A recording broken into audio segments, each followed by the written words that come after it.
I'd like to introduce Dr. Rebecca Crane, who is also here with me, who is an expert and was willing to answer questions that you may have, and Dr.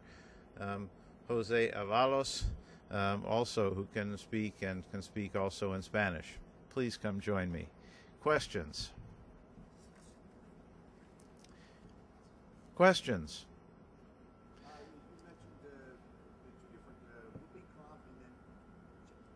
Okay, pertussis and whooping cough, or whooping. Sorry, the Tdap also, tetanus and diphtheria are the other two diseases against which it immunizes.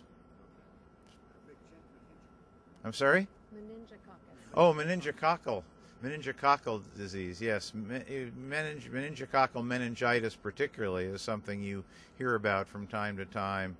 And it's very important that these children at age 11, 12, entering adolescence, get that vaccine as well. Much more serious right now than what we've seen in recent years? Well, let's talk about pertussis, whooping cough. Yes, much worse than we've seen in previous years. We've had roughly 700 to 800 reports already this year. They haven't all been confirmed, but this is an ongoing epidemic, and there were 8,000 plus cases reported in California last year, the worst since 1947.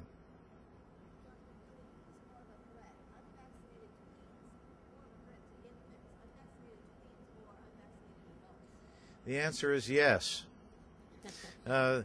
Both any unvaccinated or insufficiently vaccinated and protected young people or older people, adults, older adults, all of those can easily transmit this disease to very young children. So it's really a question of who's going to be near that infant.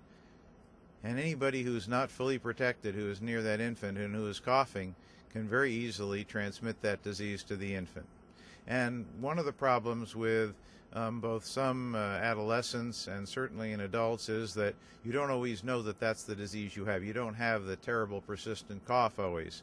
Sometimes you just have a cough and you think you have sinusitis or some other problem, and it goes on and on and on, and only in retrospect when they do the test 3 or 4 weeks or a month and a half later do they say, oh my goodness, you had pertussis.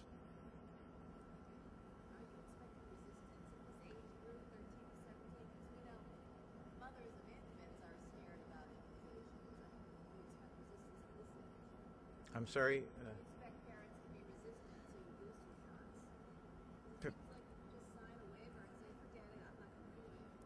Well, these personal belief exemptions are a problem because it's very important that everybody be immunized, and we would expect and hope that all parents will want to protect their children and protect others in their community by making sure that their children are up to date with their immunizations. 4 deaths within LA County.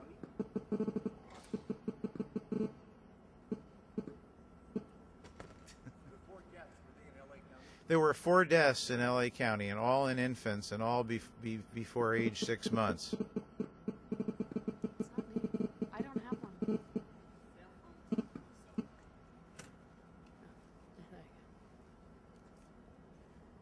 Sorry. Do you want me to? This is for the start of the next school year. Everybody's different now. August, September, when they head back to school, this coming school year.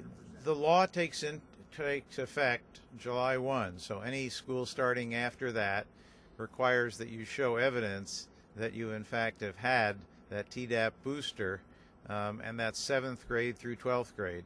The year after, because we will have had the catch-up year, it will be a requirement for entering the 7th grade uniformly.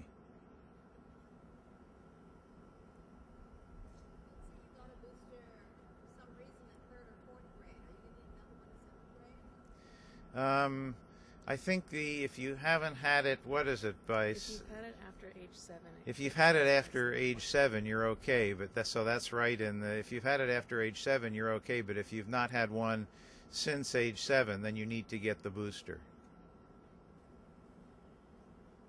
But again, while we're focused on children, it's also good for any adult to get that booster as well if they've not gotten it before. So see your regular provider of care, and at the same time, it would be a good thing if they talk to you about and about your adolescence, about healthy eating and about active living, which also are extremely important to our community's health.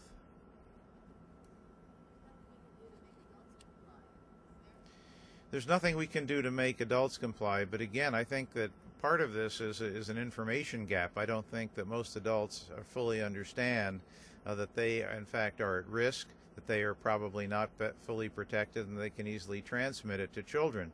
In fact, if you look at a lot of the cases we've had, it's certainly nobody wanted to transmit this, but in many cases they were adults. In most cases they were adults, in some cases they were children, but in most cases adults who didn't know, in fact, that they had pertussis. They had this cough, and it seemed to linger, but they didn't know they had this disease specifically.